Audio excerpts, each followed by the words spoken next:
Todos ustedes siguen en sintonía de Radio Atalaya y su programa de opinión política Punto de Vista. Vamos a dialogar sobre un tema muy interesante que tiene que ver sobre todo con la conveniencia para los jubilados, aquellas personas que ya cumplieron 65 años de edad, y se trata de la devolución del impuesto del valor agregado IVA.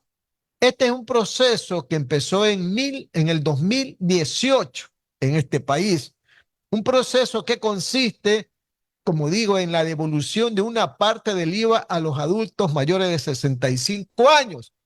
Esta iniciativa se implementó dentro de la Ley Orgánica de la Simplificación y Progresividad Tributaria, la cual especifica que los adultos mayores que se benefician del programa pueden recibir un reembolso mensual que equivale al 100% del IVA pagado en sus compras. Sin embargo, existe un límite mensual. En todo caso, pues, para conocer más detalles de este tema, vamos a dialogar con nuestro siguiente invitado, Jorge Ayala Romero, el economista Jorge Ayala Romero, experto tributario. Ingeniero Mendoza, usted permítame que, que usted siga con la entrevista, ¿no? Perfecto, gracias. Gracias, mi querido Alcides. ¿Qué le parece si empezamos con nuestra experta en el área, pues, que es la ingeniera Noemí Ceballos? Ah, qué bueno, qué bueno. Ya, empecemos con ella. Gracias, Andrés. Buenos días. Jorge, ¿cómo está? Buenos días. Noemí Ceballos le saluda. El tema Hola, de la... buenos días, buenos días. ¿Qué tal? El tema de la evolución de IVA, de IVA para adultos mayores es un tema que en su momento, yo recuerdo, si no estoy equivocada, ya desde la época de Rafael Correa, pues bueno, se implementó este mecanismo, luego se lo limitó porque se identificó que generalmente se pedían facturas a nombre de adultos mayores y se limitó al monto del IVA. Pero el tema es de que hoy existen retrasos, pero retrasos como entiendo yo, no hay caja fiscal para poder devolver los impuestos. Y supongo yo que los atrasos, no sé cuál sea su opinión, que los atrasos vienen porque generalmente estas devoluciones se las piden en efectivo. Entonces no es lo mismo el que devuelva, porque las devoluciones de los impuestos en efectivo, que devuelvan los impuestos a través de notas de crédito, ¿no? Porque el efectivo lo tiene que proveer el Ministerio de Finanzas. Entonces, generalmente, por ahí es donde empiezan los atrasos cuando hay este tipo de evoluciones. No sé cuál sea su opinión al respecto por el tema de los atrasos. Sí, Noemí, buenos días con todos. Alcides, Andrés, qué gusto saludarlos. ¿Cómo estás, Jorge? Evidentemente esto es un tema de carácter recurrente y creo yo que la única solución a un problema de este tipo es una solución estructural.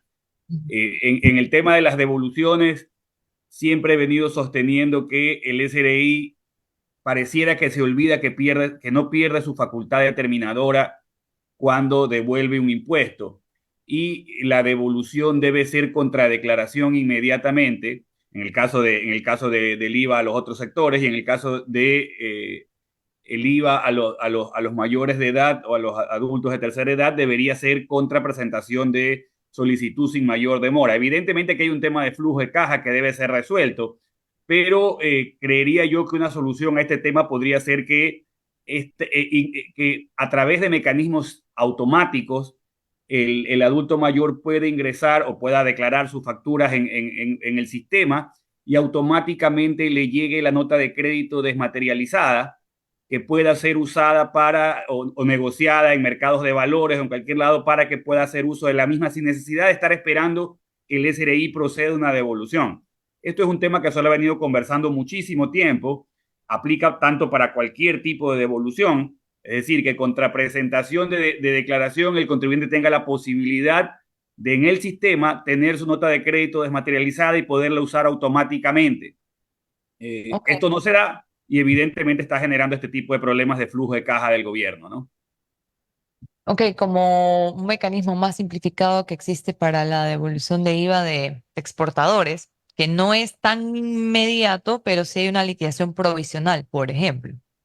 Sí, con una liquidación provisional que le permita al adulto de tercera edad contar con ese cartón en principio, que es un activo para él, y ese cartón lo puede negociar inmediatamente en cualquier parte y con eso, con un descuento pequeño, evidentemente, porque es liquidez inmediata y podría hacer uso inmediatamente de esos valores, ¿no? Yo creo que por ahí está la solución al problema.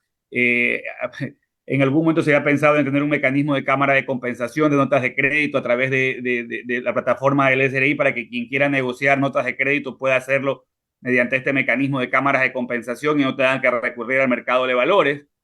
Podría ser un mecanismo mucho más amistoso y menos costoso desde el punto de vista de permitir a la gente que tenga notas de crédito que transen en un mercado regulado por el propio SRI, sin la presencia de intermediarios, ¿no? Que también podría ser interesante desde el punto de vista de los costos de transacción asociados a la negociación de notas de crédito, ¿no? Okay, interesante. Jorge, regularmente, y lo digo por experiencia, ¿no? Cuando recibimos el dinero producto de esta devolución del IVA, lo utilizamos para consumo, o sea, para comprar medicina, para comprar alimentos. Entonces, yo digo, ¿no? A ver, no me van a dar el billete, me van a dar una nota de crédito, que me la den tácitamente como cuando usted va con su tarjeta de crédito a comprar algo, alguna medicina. Yo voy con mi tarjeta de crédito que se llama nota de crédito del SRI a comprar a cualquier centro comercial, a alguna botica que la pueda recibir y resolvemos el problema, ¿no le parece? Sí, sí, Alcides, el problema es la sistematización de ese proceso, ¿no? Por eso te decía yo que una solución a eso es que en la propia plataforma del SRI tú puedas negociar tus notas de crédito y ante esa posibilidad inmediatamente quien te compra nota de crédito te transfiere y tú tienes el recurso inmediatamente. Esa es una opción. Evidentemente que hay una discusión que es un poco más de fondo, que es el hecho de la forma, y ya Noemí algo tocaba sobre el tema de las limitantes que el SRI ha venido poniendo al tema de las devoluciones en cuanto a montos y a una serie de conceptos que Claro. están asociados a la devolución de IVA a adultos mayores, porque en Ecuador echa la ley, echa la trampa, ¿no? Y hay muchísima gente que venía abusando del concepto. Entonces, en realidad es necesario que se busque un proceso de sistematización y algo más amigable para el adulto de tercera edad, ¿no? Evidentemente, creo que esa sería la solución. Sí, gracias, Alcides. Ahora, causa incomodidad, por decirlo menos, estimado Jorge, este asunto, porque ya van varios meses y tú sabes que los adultos mayores pues ya están en la curva descendiente de su productividad. No es lo mismo pues el que produce a los 35 o 45 años que a los 75 o 85. Entonces, ese valor lo tienen como parte de su presupuesto. Entonces, al momento de no recibirlo varios meses por un tema que, según lo que te estoy justamente escuchando, es un asunto de sistema o de procedimientos, pues realmente lo que la gente cree es que le falta plata, Jorge, para serte franco. No sé si esa es la verdad o ambas cosas son verdad, que le falta plata al Ministerio de Finanzas y que por eso no lo devuelven. Andrés, esa es la verdad. En realidad es un tema de liquidez. Por eso te decía que la solución ante un problema de liquidez es cambiar el activo. En lugar de darle al adulto de la tercera edad, darle dinero porque no lo tiene el SRI, no lo tiene el Ministerio de Finanzas, le das un cartón negociable que lo puede utilizar en cualquier parte. Entonces, en realidad creería yo que ese es un mecanismo de solución alternativo ante la falta de recursos del Ministerio de Finanzas y del Servicio de Rentas Internas. El tratar de lograr entregarle al adulto mayor un activo que diga que vale $100 y ese activo que vale $100 pueda ser vendido inmediatamente a través de una cámara de compensación que el adulto mayor la pueda negociar con cualquier contribuyente que quiera comprar notas de crédito en ese momento. Podemos hacer, por ejemplo, un ejercicio así hipotético, por supuesto, ante tu excelente idea. Claro, yo te decía, Andrés, que si alguien gana $100, si alguien, perdón, tiene una devolución, metió una solicitud de devolución de $100, esa solicitud de devolución, una vez verificado que los comprobantes sean válidos y que el contribuyente sea tercera edad, automáticamente se debe registrar un crédito contra el contribuyente de $100. Es decir, ese adulto mayor tendría un papel que diga que vale $100.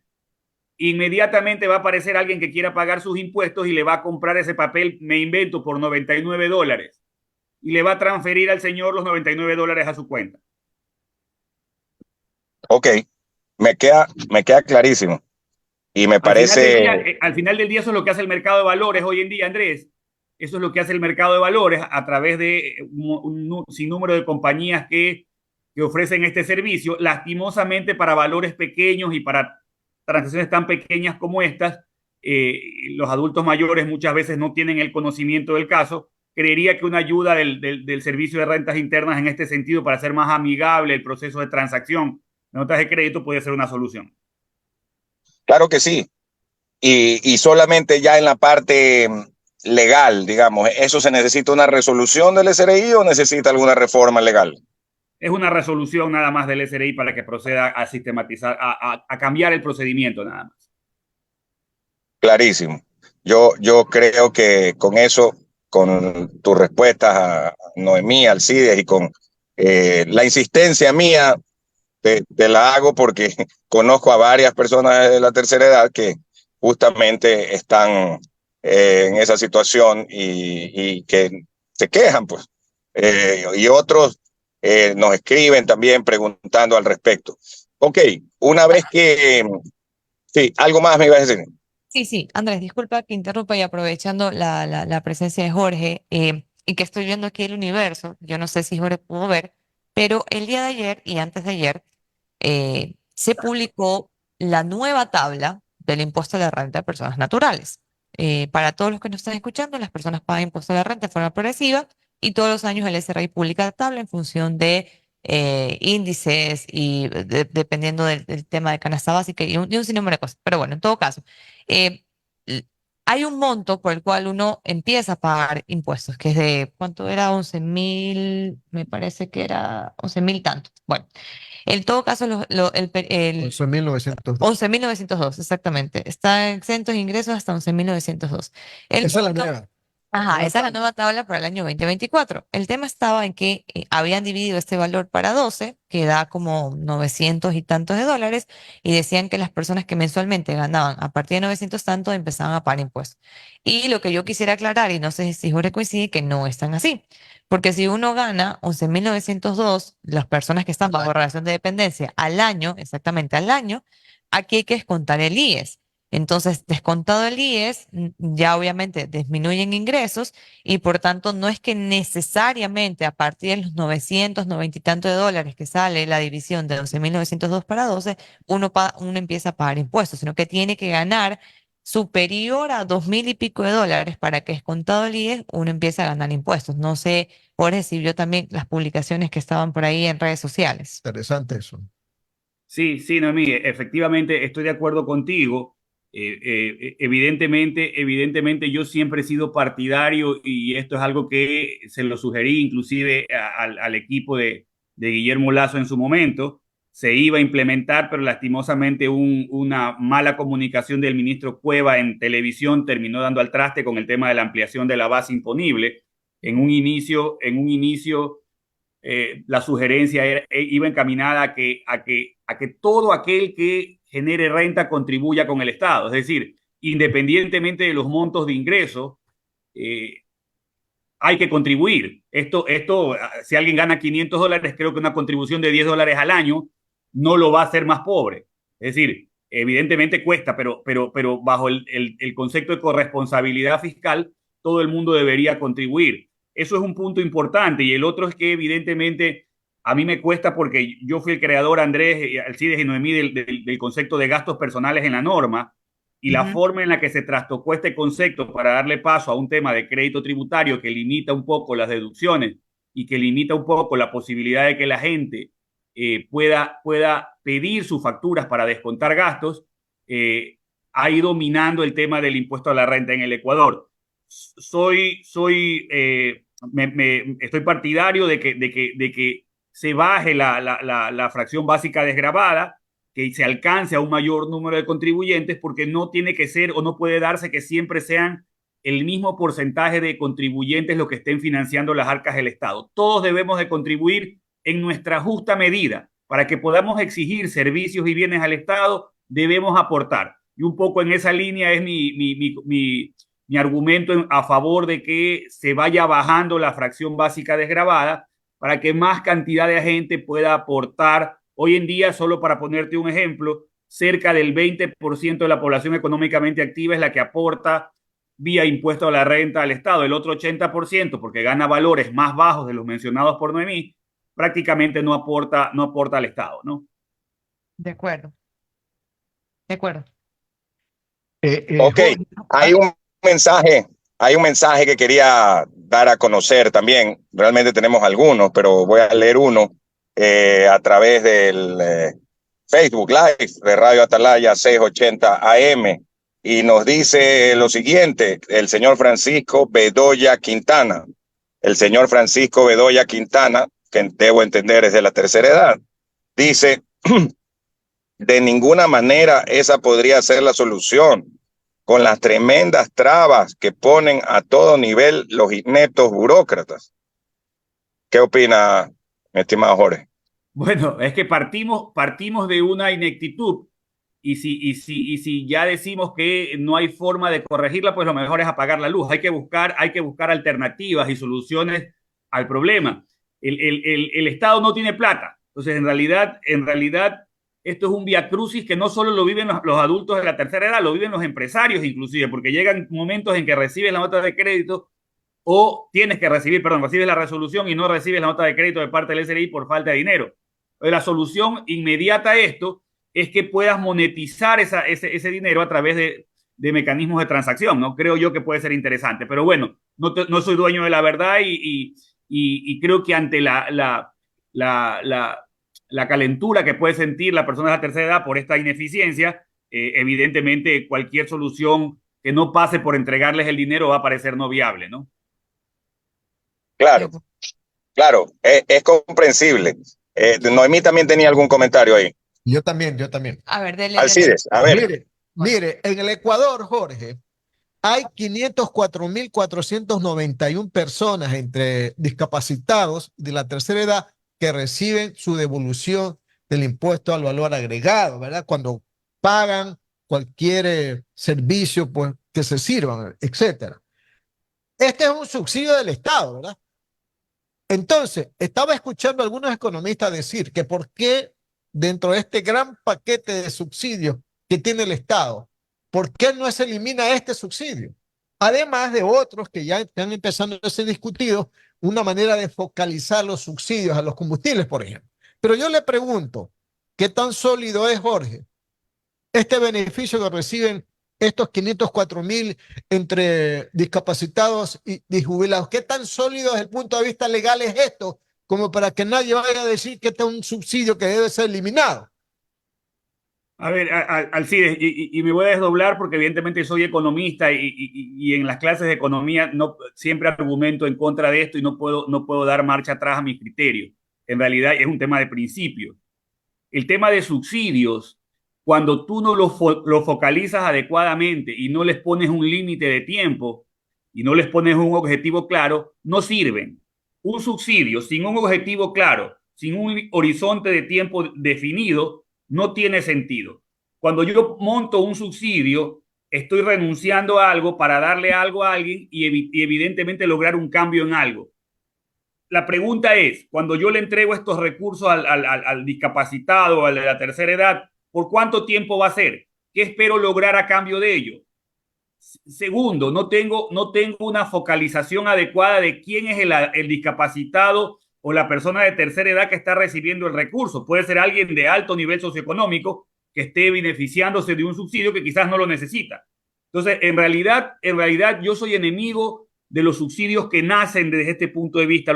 Lastimosamente, en tributación, tú tienes dos tipos de exoneraciones, las objetivas y las subjetivas. Y cuando haces este tipo de exoneraciones a las personas que suelen ser políticas, no al tipo de renta, sino a la persona, que suelen ser de carácter político, es muy difícil desmontarlas por el costo político que trae implícito. Pero si me preguntas a mí, yo estoy en contra absolutamente de este tipo de subsidios ineficientes que no están focalizados, que no tienen un horizonte de tiempo y tampoco un objetivo definido.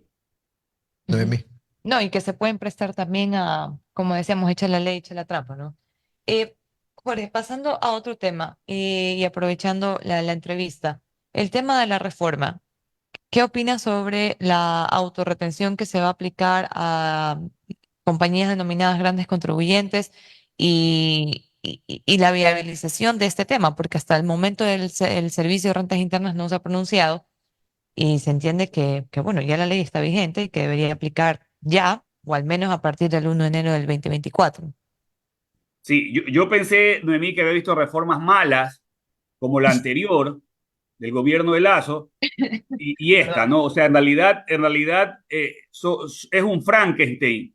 Yo la reforma de Lazo Está chévere. la consideraba mala, realmente pésima. Se mezclaron una serie de conceptos. Por un lado, querían motivar la entrada de capitales a través de mecanismos disque de pago de impuestos únicos a la transparencia del patrimonio, y por otro lado establecían contribuciones solidarias al patrimonio, es decir, un shampoo. En este gobierno veo una reforma, solo para ponerte un ejemplo, que traen a colación un beneficio para los no residentes en el Ecuador con una residencia temporal pagando sobre ingresos de fuente, y sin embargo en esa misma norma ponen una norma para atraer rentas de ecuatorianos en el extranjero. Entonces, en realidad es un shampoo.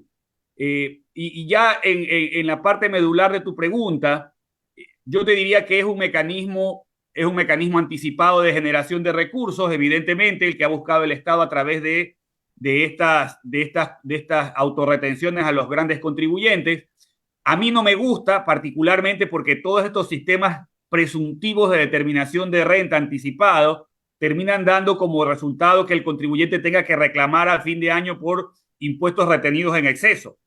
Ujú. Yo siempre, y se lo planteé al gobierno anterior y lo he venido sosteniendo, que la solución a este tipo de problemas es la eliminación del concepto de la retención en la fuente y llegar a la liquidación del impuesto a la renta de acuerdo a la fecha de constitución de las compañías, con lo cual todos los meses vas a tener flujo de caja, es decir, cada mes va a haber un cierre fiscal. Ya el cierre fiscal no va a ser del 1 de enero al 31 de diciembre, sino va a ser de acuerdo a tu fecha de constitución, y todos los meses vas a tener recursos por parte del Estado, porque todos los meses tendrás compañías que tendrán que ir liquidando su impuesto a la renta. Esto no es un invento nuestro, lo tiene Estados Unidos, y es una forma de asegurarte flujo de caja, eliminando el concepto de retenciones en la fuente que da lugar a este tipo de abusos de establecer autorretenciones. Principalmente los grandes perjudicados son los exportadores, autorretenciones que pueden llegar hasta el 3%, cuando quizás tus márgenes de intermediación o de comercialización no lleguen a esos valores y tengas que pedir devoluciones o pago en exceso al final de año. Sí, de acuerdo. O sea, luego trataron de ajustarlo a la tasa impositiva del sector, que es lo que debe de emitir el Servicio de Rentas Internas como porcentaje de retención, que es lo que hoy no está todavía normado. Y bueno, se espera de que debe estar en los próximos días, ¿no? Todavía no se ha pronunciado por este aspecto, pero es un tema interesante el que menciona sobre la liquidación con fecha de la constitución de la sociedad. Em, en general, no veo, no sé cuál sea su opinión, no veo que la reforma genere mayor ingresos tributarios a menos de la condonación de intereses. Es una reforma bastante plana en cuanto a recaudación. Coincido contigo, Noemí, que es una reforma súper tibia, más allá de el ya cacareado cuento de la remisión de intereses y multas que lo hemos tenido en todos los gobiernos y que está sentando un precedente nefasto desde el punto de vista de que todos los contribuyentes van a esperar a que el nuevo gobierno haga un proceso de remisión y con eso me condonan mis intereses y multas, porque todos los gobiernos lo vienen haciendo. Más allá de ese precedente nefasto, es la única vía recaudatoria concreta que han hecho y de carácter temporal por este gobierno. Yo veo bastante tibia la reforma, como te decía.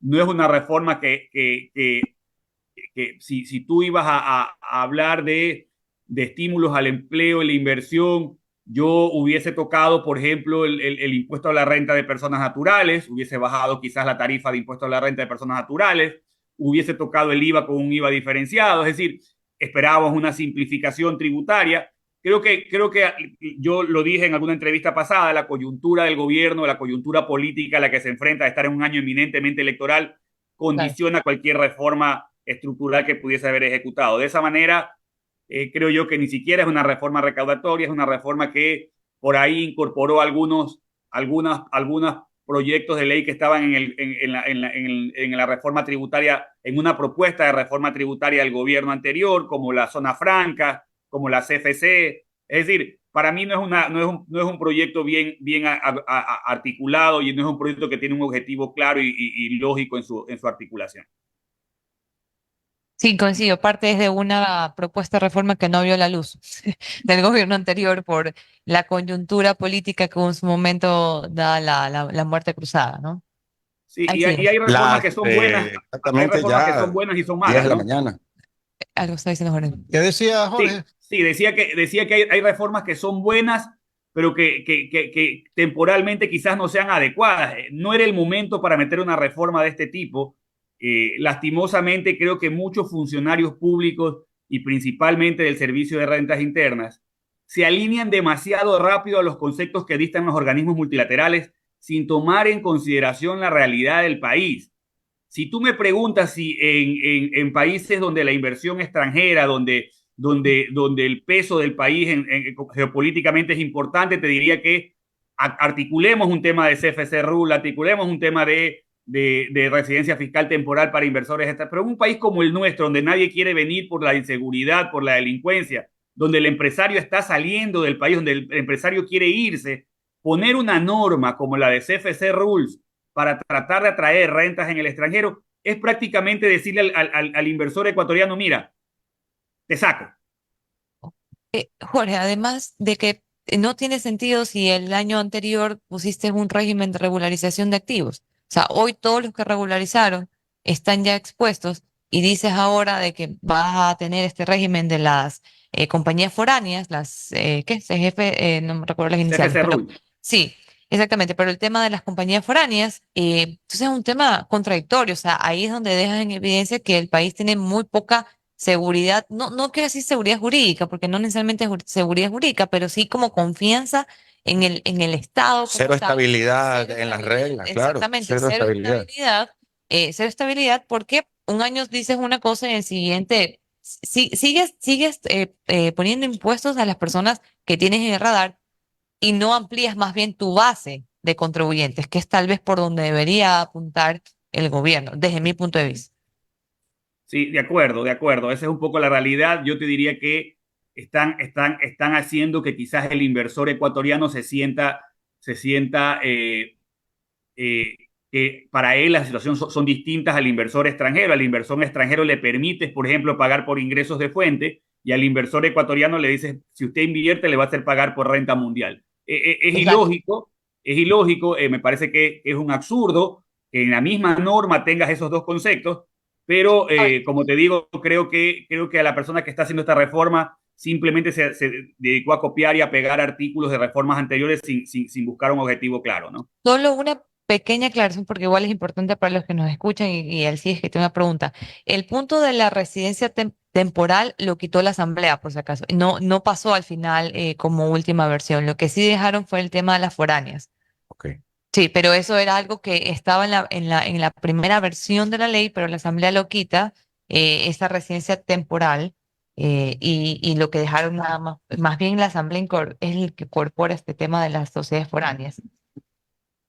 De acuerdo, Sí, sí, sí, totalmente de sí. acuerdo. Ujú. Las 10 de la mañana con 3 minutos, don Alcides. Sí, a propósito de la aprobación de esta ley de eficiencia económica que envió pues el presidente con el carácter urgente, que ya fue aprobada y está hasta publicada en el registro oficial, hay un acápite que dice de que las compras superiores a $500 tienen que necesariamente ser pagadas a través de la banca, ya no en efectivo. Es una buena medida, Jorge.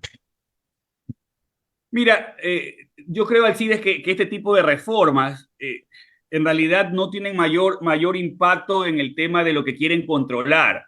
Es decir, yo le escuchaba a la ministra Palencia decir que con esto van a tratar de combatir el lavado y el narcotráfico, y por ahí no pasa. No pasa por ahí, porque si pasara por ahí, yo te pregunto: ¿por qué no 500? ¿Por qué no cero?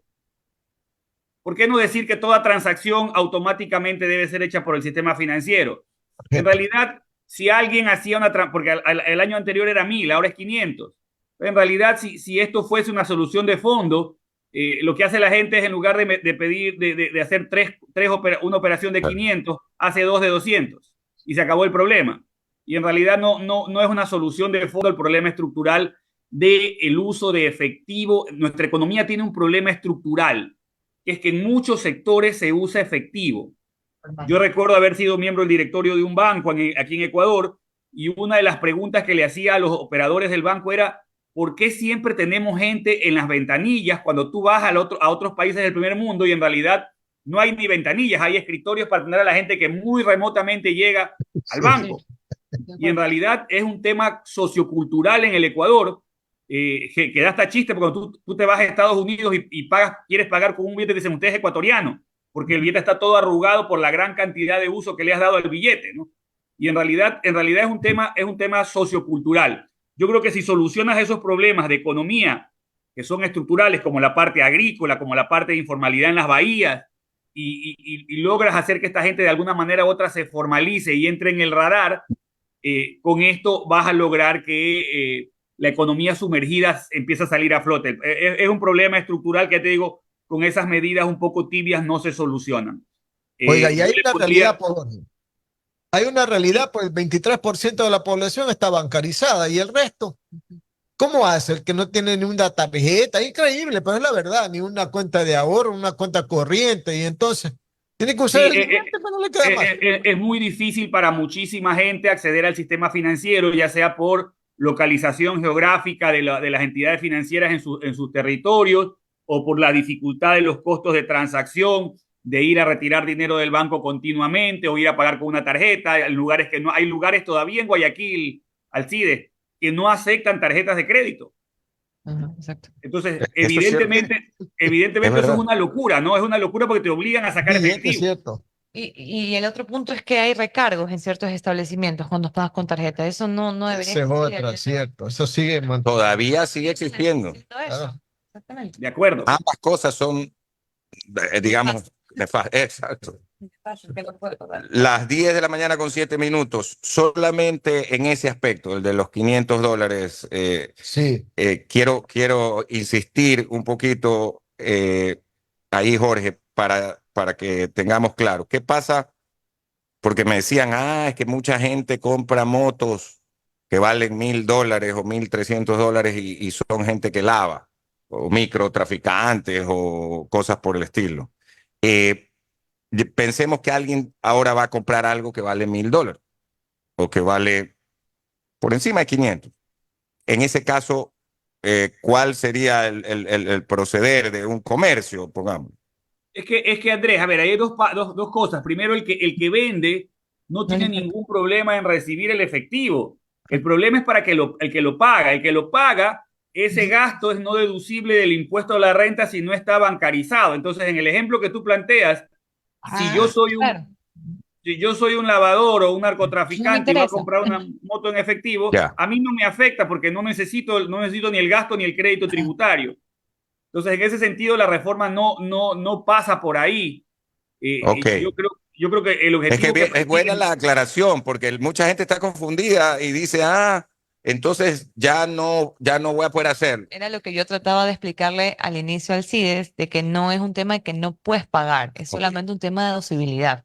Pero a quien le afecta es a la compañía formal, si es que yo quiero tomar como deducible ese gasto. Pero al microtráfico, al narcotraficante o lo que sea, no le Sí, interesa porque no va a deducir gasto, porque su exacto. negocio en sí ya es ilícito. claro. Entonces, es lo de menos eso. Entonces, y el que percibe el ingreso, lo único que tendrá que conocer a su cliente por tema de WAF, y esto es. Y hay montos mínimos, $10,000 y por encima, ¿no? Entonces, como dice Jorge, que coincido totalmente, el que recibe el ingreso le da igual como me estés pagando. Le da igual cómo me estés pagando. Ya, ok, está clarísimo. El informal que no va a deducir, porque además o está ilegal o lo que sea, pues o se pasó ya del monto del cupo de deducir, porque también hay gente que dice, yo ya mi gasto es más de X, Impacto ya personal. no tengo para qué, y de pronto no pide el tema de esa deducibilidad. Eh, pues es el que realmente se afectaría. Y hablamos de que No sé si hay un porcentaje, se conoce de gente que utiliza el mecanismo de deducción de los gastos, o antes de la reforma que hizo Simón Cueva, digamos, o no hay ese porcentaje más o menos dentro de los usuarios del SRI. No es visible, Andrés, pero ya te digo, ese es un hijo mío que perdí en realidad porque esa reforma de la inclusión de gastos personales en el Ecuador la incorporé yo en el 2007. Una gran idea, una Sí, gran en idea. realidad La no, usan en Chile y en Chile la hacen con éxito. sí, déjame decirte que no fue una idea mía, evidentemente, la incorporamos porque no es que inventamos el agua tibia, ya existía en otros países del mundo, pero la intención primaria era que tú puedas deducir cualquier cosa y por cualquier monto. Ah, Bajo un ya. sistema integral, si tú mañana, en el caso de Andrés, que viste bien, vamos a suponer Andrés se compra un terno Armani Estados Unidos. de $5.000 y ese terno Armani te lo quieres deducir, te lo puedes deducir, porque el SRI no pierde nada con esa deducción de Andrés. Si Andrés se deduce el terno de $5.000, yo voy a poderle cobrar al sastre el ingreso, el impuesto sobre los $5.000 que facturó.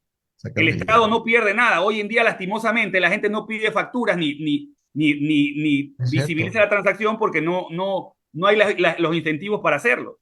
Sí. De acuerdo, y era lo que yo siempre he Esto sí. sostenido de que es algo contradictorio el hecho que limites el tema de gastos porque lo que está generando es que no pidas ya factura a tu nombre. O sea, a mí me preguntan, ¿qué factura? Y le digo, ya me da igual porque ya tengo mi cupo de gastos. Entonces, es un efecto. Que no le Y lo devuelven. limitas a sectores en los cuales no necesito facturas, porque lo limitas a salud, educación, que son sectores Exacto. formales donde en realidad sí declaras y no lo pones hacia los rubros en los cuales tenía la intención de transparentarlo, ¿no? Claro, y el ejemplo más que lo vivo yo, perdón que vaya a No, poner no, aquí no, el es que nombre, está y es bien. súper lady esto, es la peluquería. O sea, Ujú. yo llevo yendo ya 2 años a la misma peluquería, jamás me han dado una factura, Y que es ojalá un no me esté secreto, escuchando. y Noemí, que es un No me secreto está que el gasto de escuchando. peluquería de las Pero, mujeres Pero es un tema tabú, que nadie pero sabe a ambos qué. se benefician, pues. Oiga, y no, y lo peor es que cada vez y cuando ah, me dicen, transfiere a otra cuenta bancaria. claro. Entonces, Pero también es cierto. Entonces, ¿por qué le dicen? ¿Sabe qué? claro, es Con un eso no tema le de cobro el IVA. IVA. Claro, es un tema de IVA, es un tema de renta, o sea, de pagar el impuesto de renta, porque no me están generando factura. Y además me dicen transfiere a una cuenta y cada vez a un tercero. Entonces, claro, supongo que por un tema bancario también, porque el banco tiene que reportar de dónde está ingresando todas las transferencias. Entonces, yo el otro hice un cálculo rápido y siquiera en el año por persona, estamos hablando $1.000 más o menos en Por peluquería. persona. Por Sí. persona. Mujeres. Mujer, Claro, claro, claro. claro, Es que las mujeres usan mucho más y les claro. cuesta más. Oye, son como $20 que cobran por una Por eso, pintada, o sea, por alguna vaina de eso. Sí. multiplique los 20 por las 52 semanas, me salen como 780. Y de ahí gastos extras que uno se puede ir haciendo, imagínense. Que las uñas, que Cuénteme que yo tengo 4 hijas, o sea que me cuesta. Ya voy a hacer el cálculo anual. Porque es Ese es verdad. el misterio, ese es un misterio no revelado, Andrés y Noemí Alcides. En realidad, el gasto de la mujer en peluquería es un tema que nunca, no ha habido nadie que pueda lograr calcular cómo establecen ese costo, ¿no? Porque es en realidad un costo bastante alto el tema de la peluquería en las mujeres.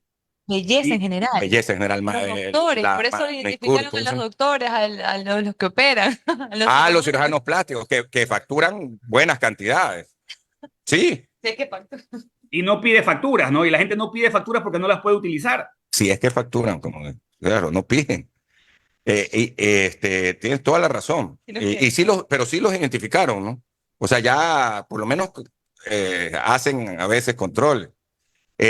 Jorge, muchísimas gracias.